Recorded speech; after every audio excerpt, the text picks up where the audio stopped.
have a system in agriculture that is second to none. And I think every consumer in America should be grateful for that, and especially the people at the end of the day who produce that food, our farmers. Farmers and ranchers understand that Mother Nature alters the best laid plans.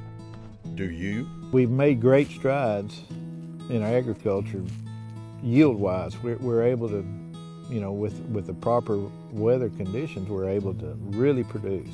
We've got varieties that are outstanding, and we've developed our irrigation systems. We've got good soil. We understand the fertility that is needed. But when Mother Nature works against you, none of that matters. And that's what we faced the last 2 years. And the consumer, the average consumer has no clue what risk we take as farmers. From Texas to Minnesota, the fall of 2018 and the following winter and spring was one of the wettest periods ever encountered. This year where it's just been rain after rain after rain, we almost get dry and then we get another half inch or inch, and here we go again. Prior to Thanksgiving, we hadn't been able to harvest any more cotton at all. The ground is so saturated it won't support any kind of machinery at all as far as our cotton pickers, or where we were able to pick, we hadn't been able to do absolutely any field work. It just won't hold the machines up. Every time it just about gets dry enough where we can maybe do a little something, here comes a little more rain, and that's all it takes to stop us, because the ground is so saturated from all this rain over this period of time, and it's just kind of hard to get anything done, and we're not getting anything done. It's kind of a scary situation. I don't know, I've never been in it. My dad, he's been doing this for 60 years. He's never seen it this wet. While the excessive rains would be beneficial to ranchers later, it did create its own challenges. We got some feeders that have wheels where we can move them, just because the actual amount of rain that we got, the cattle were bogging down, and even the hay rings that we put out, the hay the next day, the ground would be so unusable that you'd come up, there'd be baby calves stuck in the ground, older cows getting down around hay ring. This year it's been cows calving, she's having problems, she's stuck in the mud. I can't get to her, I can't get a truck to her, I can't get feed to them, I can't put out hay, I can't feed cubes because they've got to have floats on them to be able to even be fed. So it's been very stressful. And when you as a rancher go out there and see your animals are stressed, it puts a lot of stress on you, because they're your livelihood. But at the same time, you want to take care of the animals, because if you don't take care of the animals, they're not going to take care of you.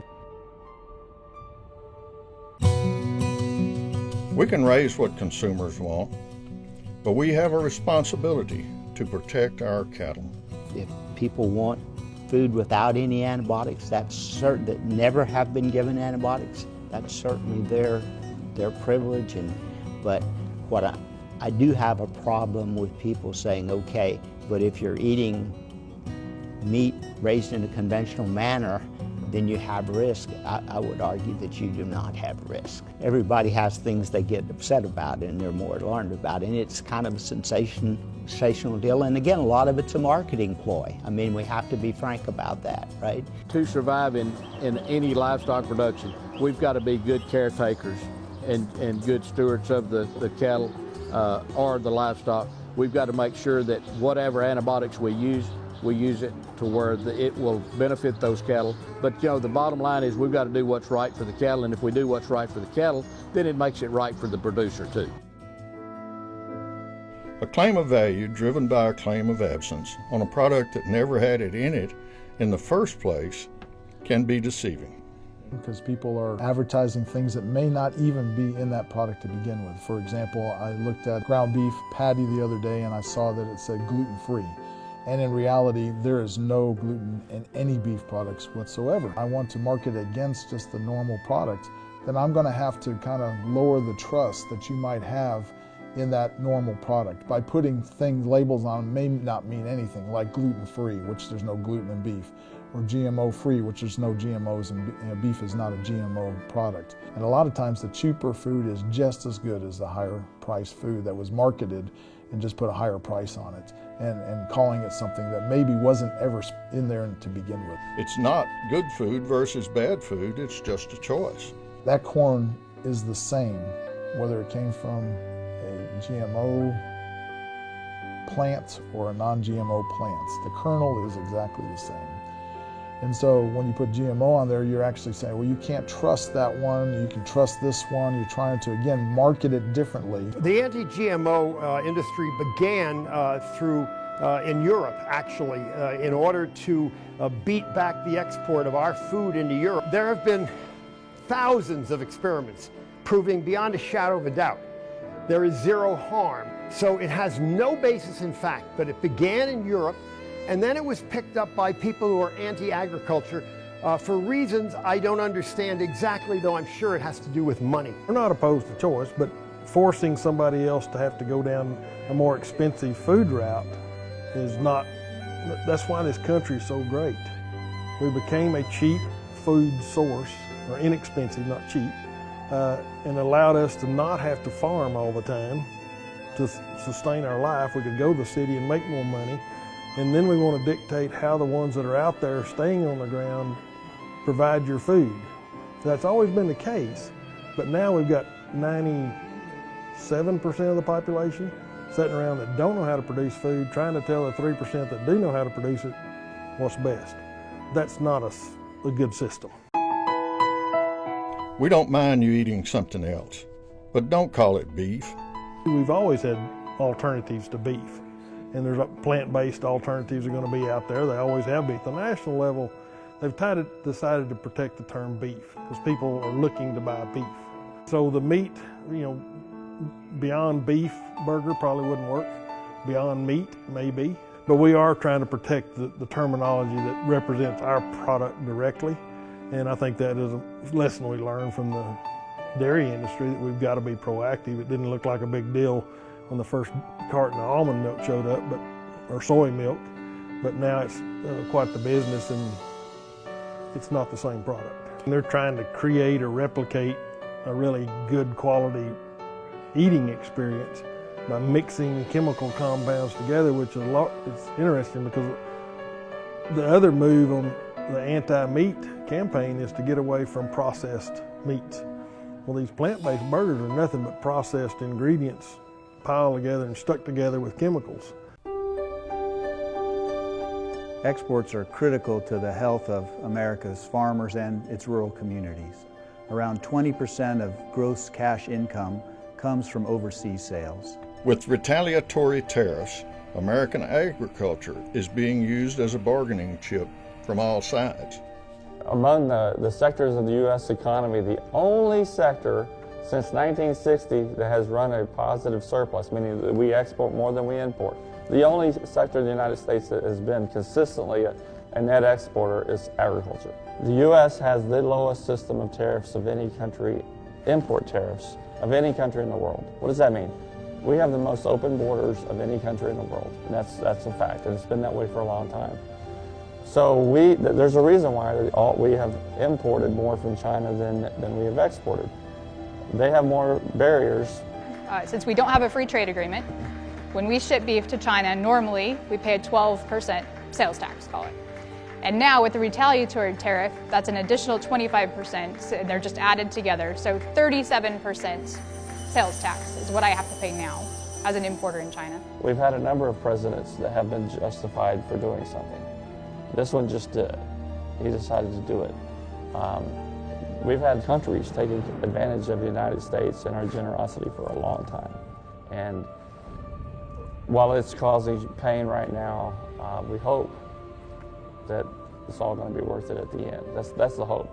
It's easy to play high-stakes poker when you're playing with somebody else's livelihood. When I drive into work at the Capitol, to earn the salary that I'm paid for by the taxpayer. I don't really have to put anything at risk to do that. For a farmer, even just a mid-sized family farming operation, they may end up putting $1 million at risk to make a crop that nets them less than $100,000 at the end of the year. Between the risks that they face and the fact that it's an unfair playing field, the Farm Bill does try to come in and help level that playing field to some degree.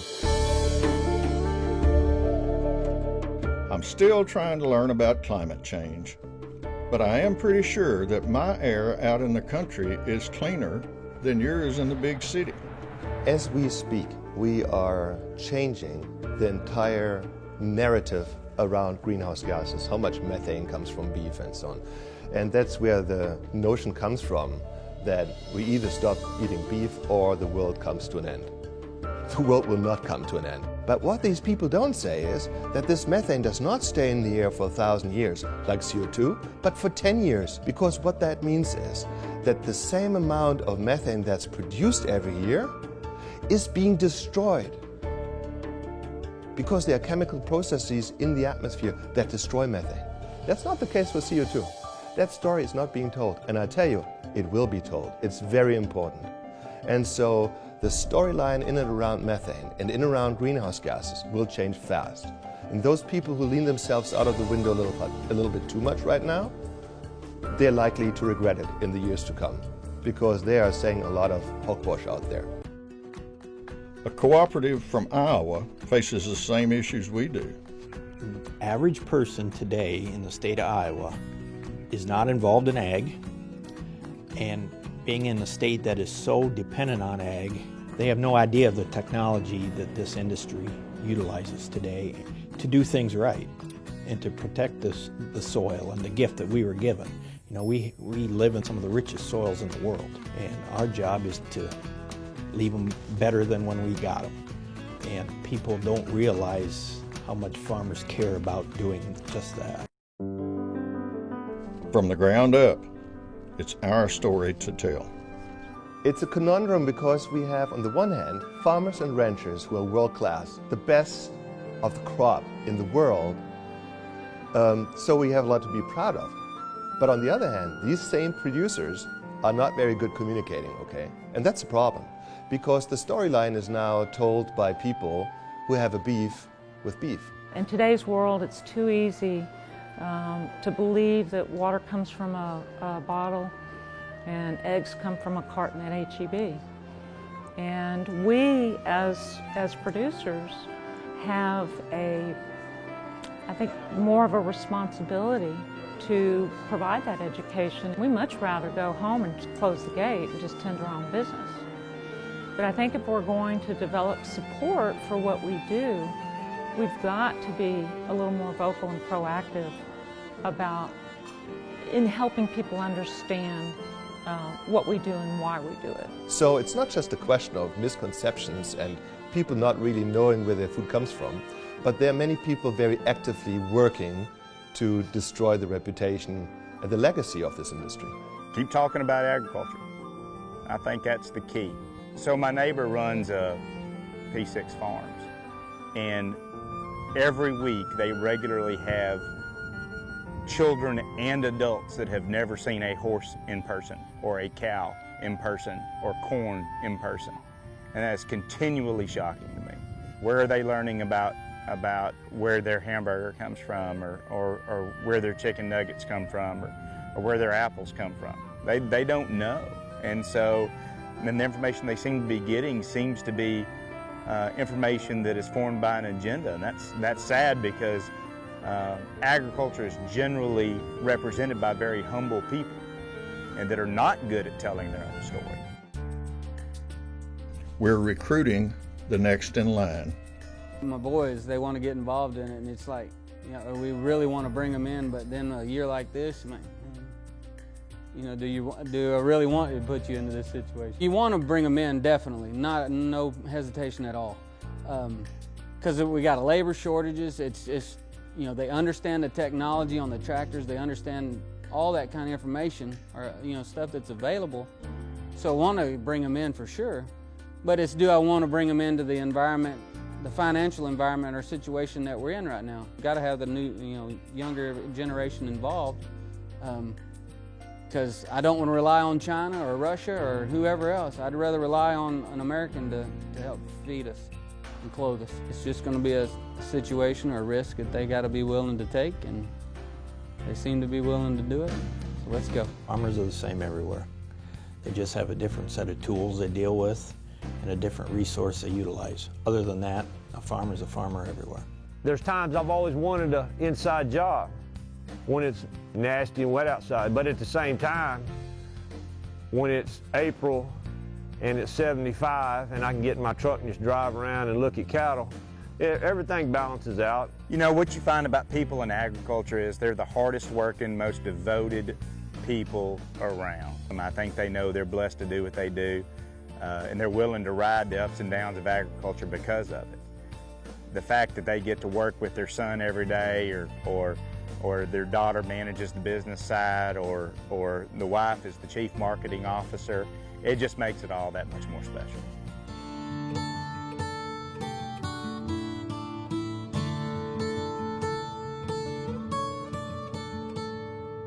I would imagine it's sometimes hard for someone really who doesn't have an ag background, who never really worked on a farm, to really quite appreciate and understand, you know, how can you work so hard and fight all these environmental problems and diseases and whatnot, and still love it. It's very hard to explain, and I do understand why maybe people cannot understand it, but it is it's something we love to do. For me, it's a passion.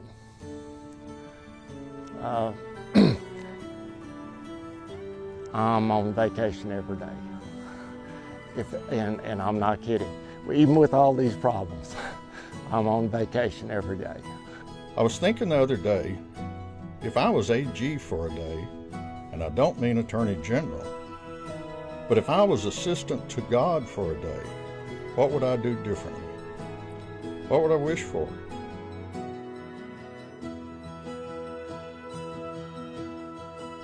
I can't think of a thing. God is great. God is good. Let us thank Him for